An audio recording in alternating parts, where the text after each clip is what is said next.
New South Wales and becomes the flag of the United Tribes. October 1835, and another gathering of Northern Chiefs takes place at Waitangi to develop He Wakaputanga o Te Rangatiratanga o Nutirine, the declaration of the independence of New Zealand. Inviting the chiefs to Waitangi, Busby was partly motivated by the need to thwart Frenchman Baron de Thierry's plan to establish an independent state in the north. Over the next few years, the Colonial Office in London receives many expressions of concern from both Māori and Europeans, especially about law and order in New Zealand. Also worried about the possibility of widespread settlement by other European powers or by the New Zealand Company, the Colonial Office chooses a naval officer, William Hobson, to make an assessment of the situation in New Zealand. He's soon put in charge of improving matters, returning to New Zealand on the 29th of January 1840 on board HMS Herald. On the 30th of January he comes ashore at Kororareka, wearing his full gold-laced naval uniform and addresses a sizable crowd at Christ Church. There he outlines plans for the extension of British authority from New South Wales to New Zealand, his own appointment as Lieutenant Governor, and the proposed introduction of firmer controls on land transactions. Considerable change is in the wind. The Colonial Office in London has given Hobson some guidelines and the responsibility of forming a treaty. He has no draft to work to and only scant information about other treaties. Hobson seeks advice from many quarters, including Governor Gipps from New South Wales, his secretary James Freeman, missionaries in the Bay of Islands, and James Busby, the man he is effectively about to replace. There are several days of intense activity, with much coming and going between ship and shore as Hobson works on successive drafts, with help especially from James Busby and the Reverend Henry Williams.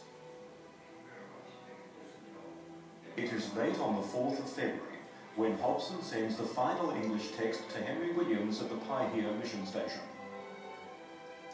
Henry and his son Edward burn the midnight oil, struggling to translate it into Maori.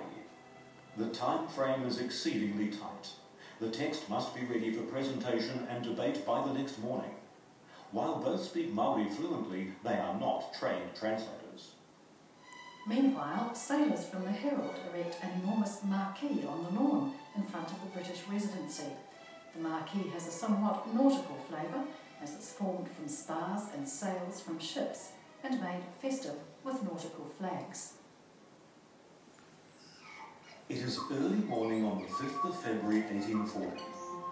A flotilla of waka, settlers and small boats from the ships moored in the harbour begins to converge on Waitangi, bringing local and visiting Maori, missionaries, traders, settlers and sailors. There is a bustle of comings and goings and a sense of anticipation in the air. A pageant of colourful flags flies from the many ships in the harbour. Around the edges of Busby's grounds, traders set up stalls, selling bread, meats and liquid refreshment. In front of the residency, several hundred Maori sit in family groups, and lots of Europeans stroll up and down. Police officers from Sydney make a splash in their scarlet uniforms, but find little work to do. At 9 o'clock, Hobson lands with Captain Nias of the Herald at a small beach at Waitangi, which is known as Hobson's Beach. He walks up the hill to the residency where he views the Maori text of the treaty and meets local notables, while Busby and Williams check the translation. Then Hobson and the official party walk to the marquee and take their places at a borrowed table draped with a Union Jack. Hobson sits flanked by James Busby, Anglican, Wesleyan and Catholic missionaries and Herald officers. The main body of the tent is occupied by more than 300 Māori, men and women. The chiefs are clad in fine cloaks and woolen blankets of striking colours. Europeans stand around on either side of the tent. A hush falls as Hobson rises to his feet. He explains to the Europeans what he plans to do, and then speaks directly to the Māori, explaining the reasons for proposing the treaty. Williams translates into Māori, and Hobson finishes by reading the treaty in English.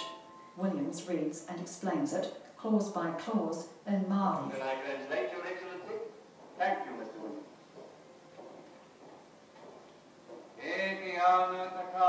For 5 hours in the heat of the day, the chiefs debate what they've heard. Many are fiercely opposed to signing it, concerned about possible loss of mana, land and trade deals.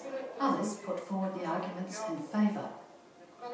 The debate sways this way and that until local chief Te Kemara, having told the governor to go home in no uncertain terms, seizes his hand and pumps it vigorously. Tension released, the assembly dissolves in laughter and Hobson adjourns it until Friday the 7th of February. As night falls, the chiefs gather at Te Te Kemara's base on the south bank of the river. Debate continues into the night as they strive to reach consensus. 6th of February 1840. Kotahi te rā.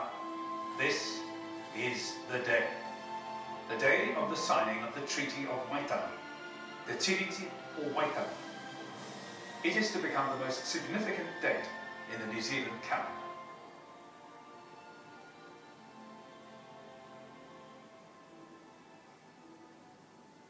It is morning, and a large contingent of Māori chiefs crosses the river back to the tent at Waitangi. They gather in family groups and wait. They have decided to sign. Someone eventually thinks to notify Hobson, and again he comes ashore at Hobson's Beach. He quickly makes his way up the hill with his party. Proceedings are held up as Hobson assures the Roman Catholic Bishop Pompalier that religious freedom will be protected. Williams drafts a statement assuring Catholics and others that religious choice will not be cause for discrimination. Missionary printer Colenso also questions Hobson about the treaty. Then Honeheke steps up to the table. He is the first to sign. He signs the Māori text with his name and that of his hapu. Some 40 other chiefs follow his example, including one woman, Ana Hamu. Some sign their names in longhand, while others draw their tupu, or marks. When they have finished, a chief calls for 3 rousing cheers which closes the meeting. Hobson returns to the herald, Colenso distributes Hobson's gifts of blankets and tobacco to the chiefs, and everyone disperses to their homes. The following day was so stormy, no one could leave the herald to go ashore. But on the 8th of February, the ship anchored offshore, ran up all her flags and fired a 21-gun salute. In a few short days at Waitangi, a signed document had emerged. It was to have a profound effect on the history of the nation. Local signatories were added after the 6th of February, and then the document and the debate went to other parts of the country where further signatures were added.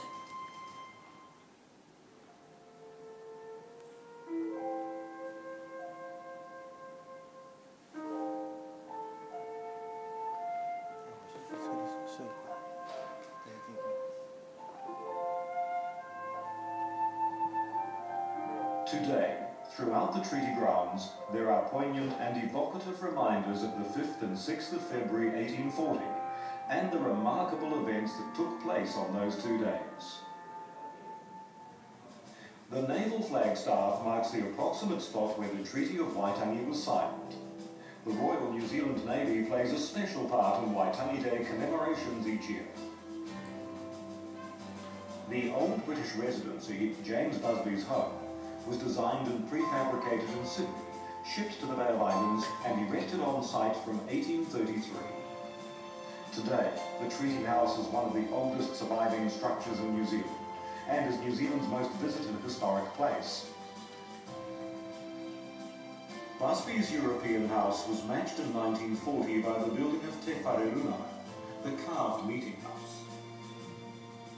It symbolises Māori involvement in the signing of the treaty and in the life of the nation. Major tribal art styles are represented in its carvings, reed panels and painted rafters.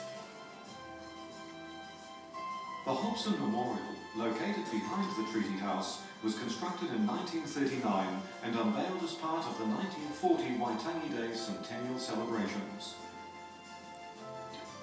The Nias Track, named after the captain of HMS Herald, links Hobson's Beach with the Treaty House and enables visitors to retrace the steps taken by Captain Hobson.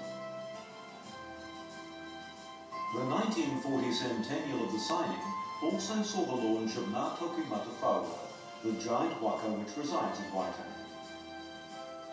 Built from massive kauri trees, Ngā Toku Matawhāua is 35 metres long and requires 80 kaiwai panels. It holds a place in the Guinness Book of Records. The Waitangi National Trust Estate is set on 506 hectares. In 1932 it was purchased by Lord and Lady Bledisloe and gifted to the people of New Zealand for all to enjoy in perpetuity. Tēnā koutou, nau mai hara mai ki te pito whenua ao te awa. Ia koe hi koe ana I rungi te whenua, mai te wairua o tātou mātua tūpuna I rungi a koe. Nena he pātai wau, tukuna o pātai ki ngā kaimahi o tēnei wau. Welcome to Waitangi. As you walk these grounds, you walk in the footsteps of those who came before us. Please feel free to take pictures as they approach any of our staff with questions. To learn more, take a tour with a professional Waitangi guide and walk in the footsteps of those who came together to make a treaty that made a nation.